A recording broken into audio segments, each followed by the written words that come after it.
Hey guys, it's me, Jake from JakeMan21642.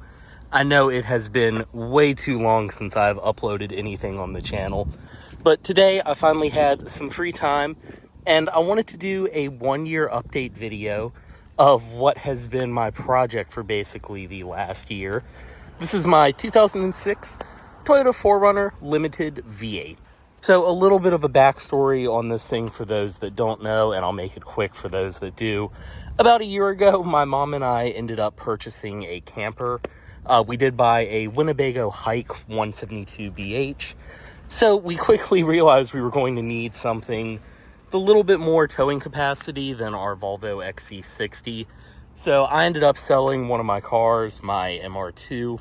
Not had really given up on, but just wasn't interested in the project anymore. So ended up selling that and replacing it with this in the fleet. And this thing, I will admit, has taken me from being one of the biggest SUV haters to absolutely loving it. I mean, this has pretty much turned into my daily driver, which was not the original intention. The MR2, knew I needed something with some towing capacity.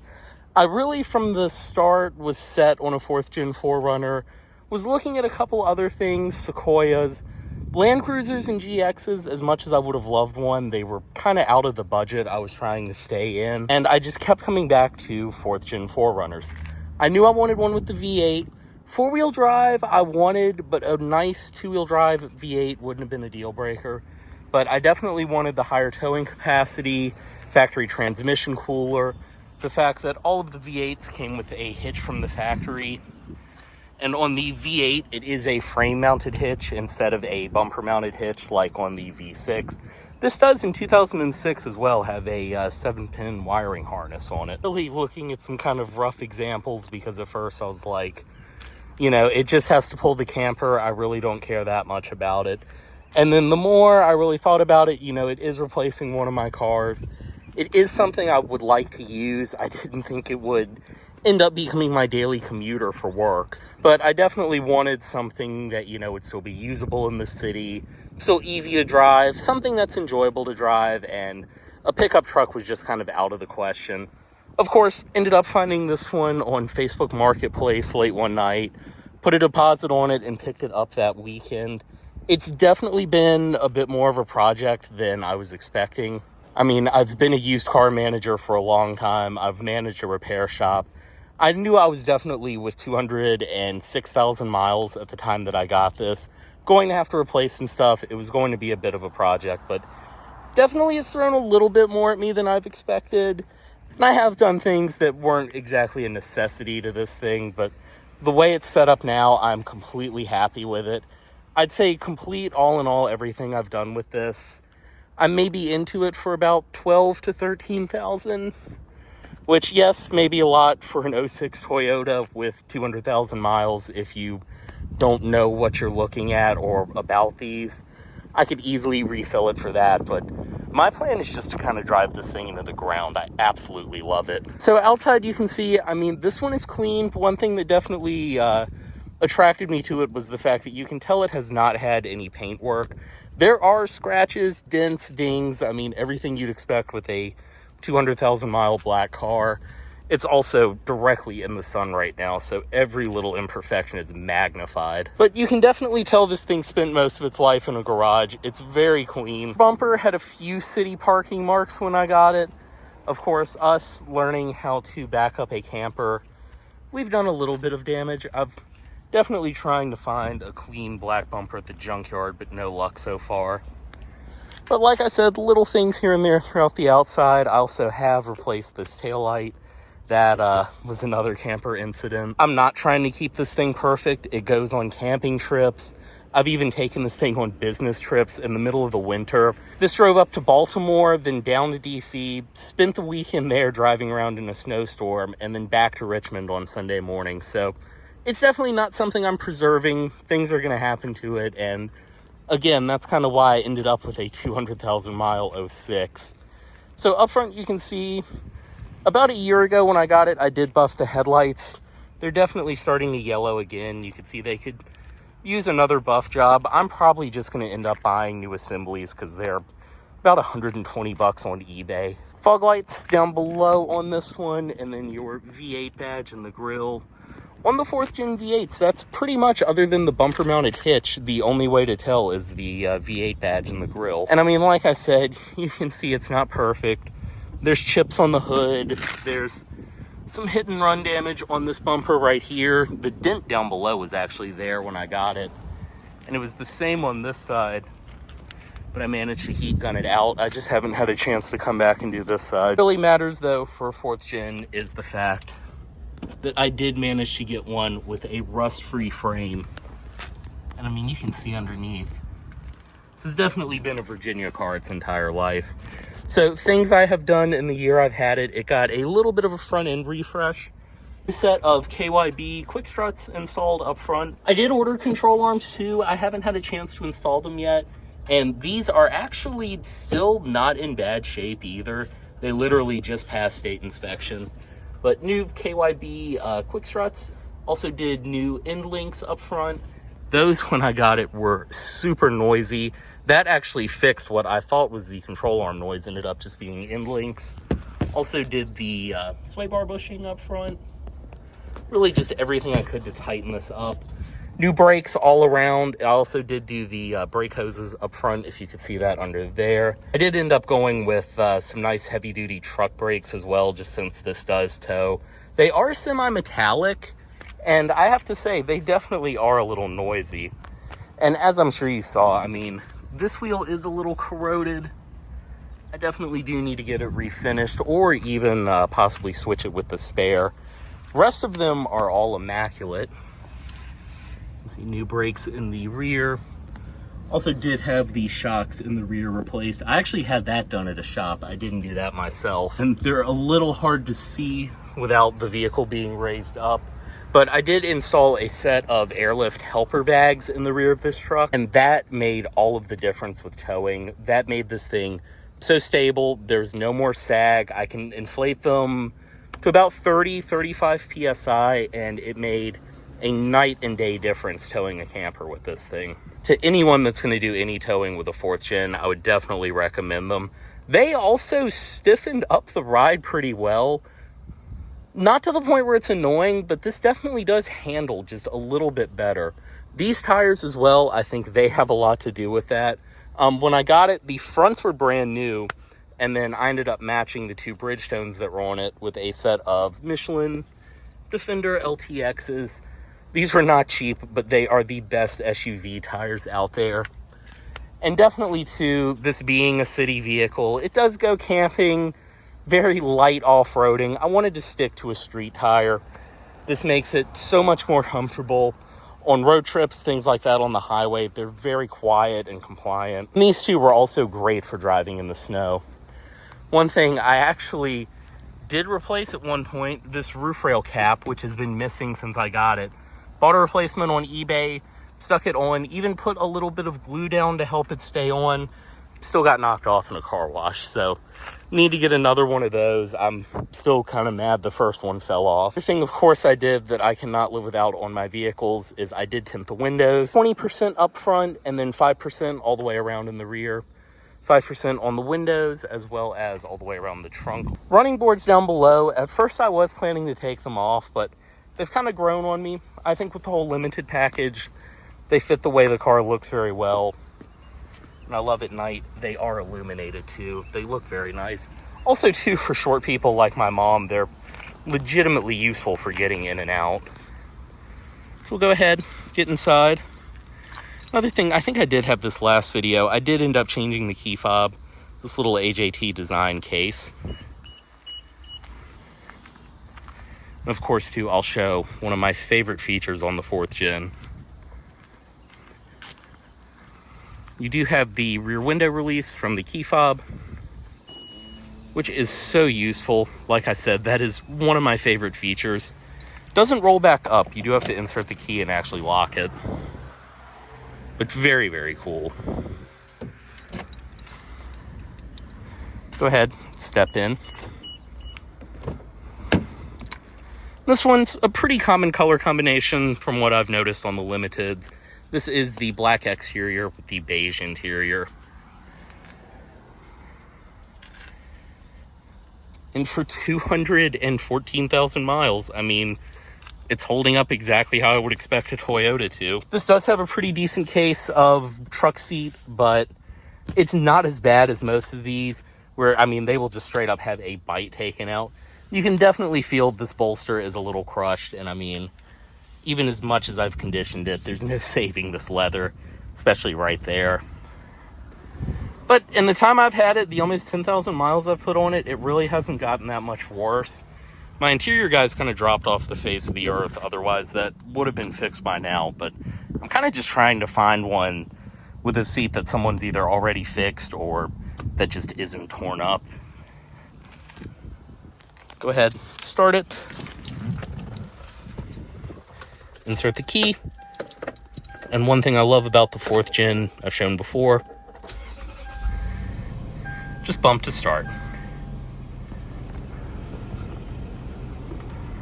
Inside of my 4Runner, as you can see, not too much has changed since the last time this one was on video. We are currently sitting at 214,000 miles. You can see I did change the oil about 1,000 miles ago. Otherwise, though, I mean, mechanically, this thing has been perfectly sound. Have had to replace some stuff in the time I've had it, but this 2UZ so far has never left me stranded. No issues running-wise or anything like that. Done all the typical buying a used car stuff, spark plugs, fluids, things like that. Every oil change in the time I've had this, I've just done myself. This seems to like Mobil 1 synthetic, high mileage, of course, and then the Toyota OEM filters they sell at Walmart. I know it does sound a little extreme, especially with synthetic. I do 3K oil changes on this. It tows, it gets driven around the city. I am not easy on it, even with this many miles, so I feel like 3K oil changes are about the least I can do for it. But inside, AC is working wonderful, especially in this heat wave we are in this weekend. I did, when I bought it, I believe I mentioned before, have the evaporator core replaced. The air conditioning, when I bought it, worked for most of the drive home from about 5 hours away and then quit. I actually paid to have diag done, and they told me there was nothing wrong with it. It died about 2 days later and ended up being the evaporator core. I could tell with this one it was completely blown because there was dye actually coming out of the drain line under the hood, and then the air coming through the vents literally smelled like Freon. So got that done. That's something I did take it to a shop and pay a professional to do. The technician that worked on it had owned 8 4Runners and had put an evaporator core into every single one. So this shop, I paid some money, but they literally had it done in a day. Complete dash out job, replaced the heater core while they were at it too. And I mean, you could never tell. They honestly put this thing back together tighter than when I got it. When I got it, this switch was blown out of the dashboard and then this cover was all punched in. So, I mean, they did a hell of a job. And that's one thing too. When I bought this, it was summer in Virginia. And I spent about 3 weeks driving it with no tint and no air conditioning, which was not fun, but it was that new car, got to drive it everywhere phase. I just immediately fell in love with this thing when I bought it, so I put up with that. But yeah, as I mentioned, windows are tinted because the air conditioning in this, I mean, it works great, but it's just not, and there's nothing wrong with it. It's not that it's not cold enough. It just is not powerful enough. This is such a big interior and has so much glass. I don't know how anyone lives in one of these without tint. It definitely helps. You can crack the back window. And then I did put the smoker's visors on this one as well. So you can crack the windows, crack the back window, and that will kind of help pull all the hot air out. But this definitely does take a minute to cool off. There are nights when I leave work when it's 95, 100 degrees out.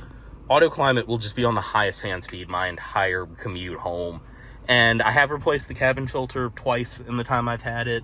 The blower motor as well is a brand new Toyota OEM one. So nothing wrong with that. I've been in plenty of these. They're not that powerful, and they're kind of noisy too. Otherwise inside though, I mean, the Limited was pretty much top of the line back in 06. This one did have navigation from the factory, which I ended up replacing it. I know at first I said I wouldn't because it was a cool period correct head unit with a screen that tilted, but both of the disk drives in it ended up going bad. So the navigation didn't work and the CD changer didn't work, which the CD changer was the main reason I kept it anyway. So ended up replacing that with this Alpine CarPlay head unit. Had this professionally installed as well, and they did a great job. Backup camera works. It is wired only, but does have CarPlay, Android Auto, radio. It's kind of an ugly UI, but I just use CarPlay most of the time anyway, so it really doesn't matter. All the steering wheel controls as well. They did wire those in, and they work.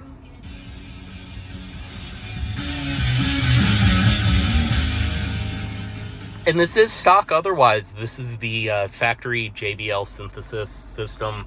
So it does have the center channel, which actually, center channel has been replaced. That just disintegrated and when I got this thing the first time I popped the cover off. But replaced that with a kicker speaker that fit perfect. And then the subwoofer in the trunk I did replace anyway. The subwoofer honestly doesn't do that much. When I bought this, it was blown. I drove it around for most of last summer unplugged and didn't really notice. But otherwise, all stock. You do have the tweeters and then your speakers down below in the door. This JBL system, I mean, the back speakers definitely aren't the most powerful, but it still sounds fantastic, especially when you consider this is from '06. And no complaints with this head unit either. Like I said, the UI is kind of ugly, but otherwise it works very well. Gauges, everything like that there. Typical Toyota of this era. TPMS light is on. I don't care. I check the air in my tires and I can tell driving it if one needs air, but it's probably all 5 sensors. And yes, 5 sensors. These do have a sensor in the spare tire as well. It used to blink all the time. Now it's solid, but all the tires are at the correct air and it still won't go away. Otherwise, though, you can see dashboard in this one is crack-free. There is this, like, sticky tape spot. It's not even sticky anymore. It says sun-cooked. But I have not been able to get that off since I got it. It's whatever. I think they had one of those sticky phone pads there. Auto-dimming mirror. Sunglasses container. And this does have the temp sensor for your auto climate built into it. Garage home link. And then your interior lights, which I have swapped out to LED in this one. Sunroof, which I don't use that much because it's kind of not very tinted. I should have gotten it tinted at the same time as the windows. It doesn't have any vents in the covers, but still, occasionally, I'll kind of just open it like that and vent. I mean, otherwise inside, as I've said before, it's a very trucky plastic interior, but everything is actually bolted together very well. And your touch points in the limited, like the door panel, armrest, everything like that, are very well appointed. But we'll step out. I'll show you guys around the rest of the truck. Up the hood down here. Fuel door release did end up breaking on me, which is just back here. You just pull that now. But I need to kind of mess with that and get it back together.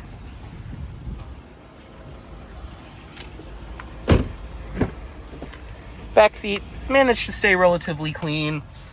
I would say this is honestly used for hauling stuff more than it is for hauling people, but this is nice now. I have a vehicle when I have people visiting that I can comfortably take 4 people somewhere with me. I mean, the back seat in this typical body on frame truck, there is a little bit of a hump, but plenty of space. In this one, the back seat is in great shape. It's that typical old Toyota leather you just sink into. It does fold down like that, and then to fold it down flat, the bottom of the seat does lift up. Armrests in the middle, and cup holders up front. And you have your back seat pockets. Another thing I love too are these little covers for under the seat. You can see I did get the OEM set of all weathers. Forgot to show that up front. But very nice on eBay. This was like 70 bucks. And they fit so much better than WeatherTech's do.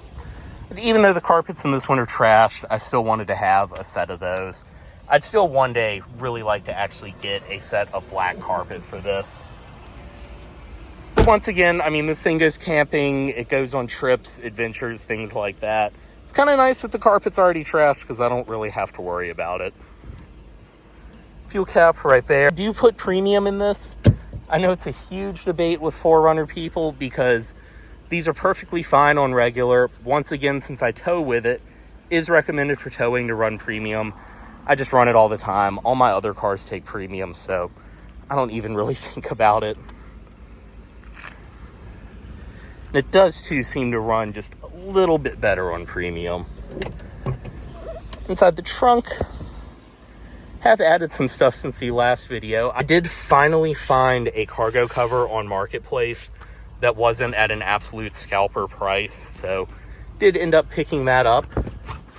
And it actually does have the cover for the back of the seat as well. Otherwise, in the trunk, you can see this is one of the models with the factory shelf.